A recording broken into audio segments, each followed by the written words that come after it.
बिस्मिल्लाहिर्रहमानिर्रहीम। आपकी नज़र से एक नोटिफिकेशन गुज़रा होगा कि प्राइम मिनिस्टर ऑफ पाकिस्तान ने पाकिस्तान मेडिकल कमीशन की कौंसल के मेंबरान जिनमें अरशद तकी, अली रज़ा वगैरह हैं, इनको इनके ओहदों से हटा दिया है। ये एक डेवलपमेंट है। इसके ऊपर जो मेरा एनालिसिस है वो मैं आपको बता देता हूँ।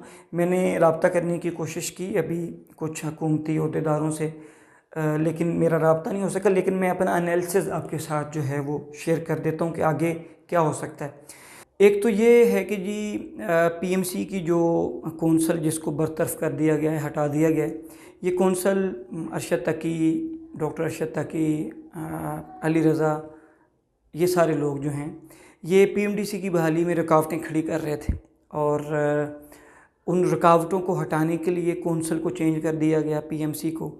एक तो ये सूरत हाल हो सकती है, और दूसरी जो सूरत हाल है, जो ज़्यादा गालिब इम्कान है, जो मेरा जहन कहता है कि ज़्यादा ये चांसेस हैं, वो ये सूरत हाल है जैसे कि आपको पता है कि जून के अंदर पीएमडीसी का कानून जो है वो असम्बली से पास हुआ और वो सेनेट के अंदर गया। सेनेट ने, चेयरमैन सेनेट ने वो स्टैंडिंग कमेटी फॉर हेल्थ को भेज दिया।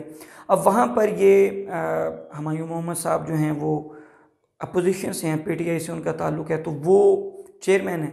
उन्होंने अमेंडमेंट्स के ऊपर बात की, पॉइंट्स के ऊपर बात की, जो बिल के मंदरजात होते हैं, पॉइंट्स होते हैं, उनके ऊपर बात की। तो सुनने में ये आया कि अपोजिशन और गवर्नमेंट का कोई 10 के करीब ऐसे पॉइंट्स थे जिन पर ये इत्फाक हो गया कि इसमें अमेंडमेंट कर लें, क्योंकि ये बिल अब नेशनल असम्बली से पास होकर आया है और 10 पॉइंट्स ऐसे हैं जिनके ऊपर अपोजिशन और गवर्नमेंट का इत्फाक हो गया है कि इसके ऊपर अमेंडमेंट कर लेते हैं। तो अब 23 को दोबारा उसकी मीटिंग होनी थी, उसके बाद ये सेनेट के अंदर जाना था, और अगर सेनेट से ये पास हो जाता तो फिर भी ये एक दफ़ा नेशनल असम्बली में वापस जाना था। क्यों? क्योंकि अपोजिशन और गवर्नमेंट जो हैं उनका इत्फाक हो गया था 10 से 12 अमेंडमेंट्स के ऊपर। तो फिर सेनेट से पास होने के बाद दोबारा नेशनल असम्बली में जाना था, नेशनल असम्बली की स्टैंडिंग कमेटी फॉर हेल्थ में दोबारा डिस्कस होना था, फिर ये कौमी असम्बली में आना था, फिर वहाँ पे वोटिंग होनी थी, और फिर इसने जो है वहाँ से पास होना था। तो ये एक लंबा प्रोसेस बन जाना था। तब तक एमडी कैट जो है 2021 वो शुरू हो जाना था, और इस साल भी बच्चों के साथ नाइंसाफ़ी का होने का ख़दशा था। अब जो मेरा सारा एनालिसिस है वो ये है कि चूँकि ये देखा गया कि शायद ये थोड़ा इसमें डिले आ जाएगा पीएमडीसी के कानून के अंदर, तो इसलिए उन्होंने फिर ये दूसरा रास्ता इख्तियार किया। ये मेरा एनालिसिस है। अब देखिए, पीएमसी के एक्ट को अगर पढ़ें, हमारा कंसर्न दो चीज़ों के ऊपर है, एक एमडी कैट और दूसरा एनएलई। एमडी कैट फेयर होना चाहिए, ट्रांसपेरेंट होना चाहिए, एक ही दिन टेस्ट होना चाहिए, सबको डिफ़िकल्टी लेवल एक जैसा मिलना चाहिए। जब तक सिलेबस तमाम सूबों का एक जैसा नहीं हो जाता तब तक जो है आपको जो है नेशनल एमडी कैट कंडक्ट नहीं करना चाहिए, बल्कि हर सूबे को वो कंडक्ट करना चाहिए। अगर आप नेशनल एमडी कैट चाहते हैं तो फिर आप सूबों का सिलेबस एक जैसा कर दें, फिर उसके बाद आप कंडक्ट करना शुरू करें, किसी को एतराज़ नहीं होगा। उसके बाद ये ट्रांसपेरेंट होना चाहिए, उसमें रेगुलरिटीज़ नहीं होनी चाहिए। ये हमारी डिमांड्स थी पिछले साल भी और इस साल के लिए भी। ठीक है जी।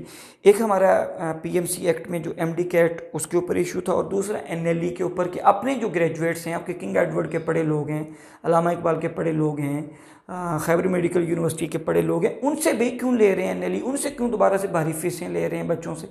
ठीक है, हाँ, अब फॉरेन ग्रेजुएट्स जो बाहर के कॉलेजेस से, रशिया से, चाइना से, किर्गिस्तान से, अज़रबैजान से यहाँ से पढ़ के आ रहे हैं, उनसे एनएलई ज़रूर ले, लेकिन अपने मुल्क के बच्चों से तो एनएलई लेने की कोई तुक नहीं है ना। तो ये हमारे दो कंसर्न थे, बाकी एक्ट से हमें कोई मसला नहीं है। तो पीएमसी की कौंसल ने हरदर्मी का मुजाहरा किया, तो इसलिए स्टूडेंट्स के अंदर एक नफ़रत है पीएमसी को लेकर के। अगर उसके अंदर कुछ अच्छी चीज़ें हैं मेडिकल कॉलेजेस के हवाले से या बाकी, तो उस पर हमें कोई कंसर्न नहीं है। हम यही चाहते हैं कि पाकिस्तान में मेरिट प्रिवेल करे, पाकिस्तान में मेरिट हो, पाकिस्तान के अंदर अच्छे डॉक्टर्स आएँ, ताकि पाकिस्तान में मेडिकल का प्रोफेशन ऊपर जाए और हम दुनिया से कम्पीट कर सकें। ऐसे किसी भी स्टेप से किसी को जो है वो एतराज़ नहीं है। एक ये कि हमें डिजिटलाइजेशन से भी एतराज़ नहीं है, लेकिन आप पहले एक अच्छे स्टैंडर्ड का कुछ सिस्टम तो डेवलप कर लें। अब ये तो नहीं है पिछले साल टैप्स की कंपनी ले आएँ और उसके ज़रिए आप बच्चों के फ्यूचर को तबाह बर्बाद कर दें। आप इंटरनेशनल स्टैंडर्ड का कोई भी कंप्यूटराइज सिस्टम लेके आएँ, कोई भी उसके ऊपर एतराज़ नहीं करेगा। बहरहाल आप ये हमारा पीएमसी एक्ट में ये दो चीज़ों के ऊपर जो है हमारा एतराज़ था। अब अगर आप पीएमसी एक्ट को पढ़ते हैं तो उसमें एमडी कैट का जो पोर्शन उसको पढ़ें तो उसमें सिर्फ ये लिखा है कि मेडिकल कॉलेजेस में एडमिशन के लिए एक टेस्ट होगा और ये टेस्ट जो है साल में एक दफ़ा होगा। अब उसमें कोई ये मेंशन नहीं है ये कितने दिन के ऊपर होगा, और ये भी मेंशन नहीं है कि ये फिजिकल होगा या कंप्यूटराइज्ड होगा। ये है एक्ट। अब आगे उसकी रेगुलेशंस हैं जो कौंसिल बनाती है। अब अगर मौजूदा पिछली कौंसिल ने तो रेगुलेशंस ये बनाई थी कि 30 दिन पे मुहित हो और कंप्यूटराइज्ड हो। अब अगर ये नई कौंसिल आती है तो इसके लिए हमें कुछ दिन वेट करना पड़ेगा, देखना पड़ेगा कि क्या ये जो मैं एनालिसिस दे रहा हूँ क्या इसी के मुताबिक है।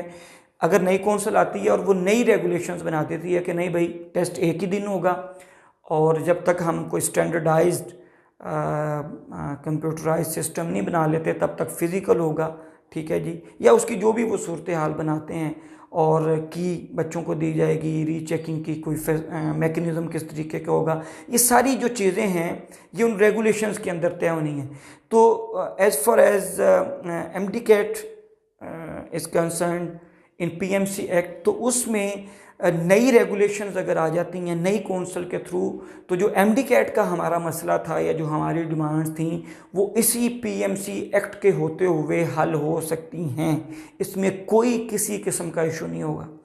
और दूसरा जहाँ तक एनएलई है तो वो चूँकि एक्ट के अंदर है कि एमबीबीएस करने के बाद उनका एक नेशनल लाइसेंसिंग एग्ज़ाम होगा, तो उसके लिए फिर जो है आपको पीएमसी के अंदर ये एक छोटी सी जो है अमेंडमेंट करनी पड़ेगी एक पॉइंट की। उसके ऊपर मेरे ख्याल में कोई बहुत ज़्यादा प्रॉब्लम नहीं होगा सेनेट में भी और उसमें भी। एक पूरे कानून को बदलना और एक ये होना कि उस कानून की एक छोटी पॉइंट को बदलना, उसमें फ़र्क होता है। तो ये मेरा एनालिसिस है कि ये जो अब एक डेवलपमेंट हुई है इसके पीछे भी एक कहानी है कि चूँकि ये सारा मामला जब चल रहा था इसमें पीपल्स पार्टी एक्टिव थी, चूँकि मिनिस्ट्री ऑफ हेल्थ इनके पास थी, तो मुस्लिम लीग नून चूँकि असल शराकतदार तो इस हुकूमत के अंदर वो हैं, तो वो इसके अंदर आपने देखा कि खामोश थे उनके सेनेटर्स की, इसके ऊपर कोई बातचीत नहीं थी, सिर्फ पीपल्स पार्टी के लोग एक्टिव थे। तो ये चूँकि मेडिकल कम्यूनिटी एक बड़ा मामला है, पाकिस्तान की शोबा सेहत का मसला है, तो फिर इसके ऊपर सुनने में क्या आया है और कुछ सोर्सेज ने ये बताया कि फिर जो प्राइम मिनिस्टर है उसने वज़ीर कानून को कहा कि आप वज़ीर सेहत से मिलें, क्योंकि ये अब शराकतदार हैं गवर्नमेंट के ऊपर, तो कोई ऐसा स्टेप तो ले नहीं सकते कि कोई उनका जो है अलाई जो है वो नाराज़ हो जाए। तो फिर वज़ीर सेहत जो है वो वज़ीर कानून वज़ीर सेहत से मिला और उन्होंने फिर इसके ऊपर बातचीत की। तो फिर ये सुनने में आया कि उनका इत्फाक हुआ है कि ठीक है आप इस कौंसिल को हटा दें, नई कौंसिल आप फिर नामज़द कर दें। तो नई कौंसिल आके फिर जो है वो नई रेगुलेशंस एमडी कैट से मुतल्लक़ कर दे, एनएलई से मुतल्लक़ कर दे, और भी कुछ ज़रूरी अगर अमेंडमेंट्स वो करना चाहें तो इसी कानून के अंदर जो है ना कुछ अमेंडमेंट्स कर देंगे। तो ये अब तक की सूरत हाल है। लेकिन ये है कि कौंसिल को अरशद तकी को हटा दिया गया है, द मोस्ट यानी notorious person in PMC Ali Raza, उसको हटा दिया गया है, क्योंकि ये लोग हट धर्म थे। मैं इनसे मिलता रहा, मिलते रहे, आपको पता है पिछले साल जब एहतजाज था, तो ये ऐसे लोग हैं जो कि इन्होंने जो कहा उसके ऊपर वो बस डट गए, इनको किसी से कोई जो है ना वो फ़र्क नहीं पड़ता कि बच्चे कितना पिस रहे हैं, बस जो हमने कह दिया वो ठीक है, बाकी जो भी कुछ कह रहा है वो गलत है। तो अगर नई कौंसिल आके नई रेगुलेशंस लाती है एमडी कैट से मुतल्लिक, तो एमडी कैट का मसला हल हो सकता है, और एनएलई से मुतल्लिक एक छोटी सी जो है अमेंडमेंट दरकार होगी तो ये मसला हल हो जाएगा। मेरे ख्याल में इसके ऊपर वज़ीर कानून और वज़ीर सेहत में इत्फाक हुआ। उसके बाद पीएमसी की कौंसिल को हटाने का जो नोटिफिकेशन है वो आपके सामने मंजर आम पर आया है। अब मैंने जो एनालिसिस दिया है, मैं बार बार कह रहा हूँ ये मेरा एनालिसिस है, इसको आगे फिर अब पता चलेगा कि अगले कुछ दिनों में ये वाज़े हो जाएगा कि क्या अकॉर्डिंगली इसी के मुताबिक होता है, क्योंकि सोर्सेस यही कह रहे हैं। मैं होपफुल हूँ कि अल्लाह पाक बेहतरी करे और बच्चों के साथ जो 2021 में स्टूडेंट्स के साथ हुआ एमडी कैट के अंदर वो इस साल रिपीट ना हो, और हमारी पूरी स्ट्रगल, हमारी पूरी कोशिश इसीलिए है कि स्टूडेंट्स उस पूरे डिप्रेशन से बच सकें जो उन्होंने और मसाइल से बच सकें जो उन्होंने 2021 में फ़ेस किए थे। अल्लाह और उसका रसूल हम सब का हम मुनासिर हो।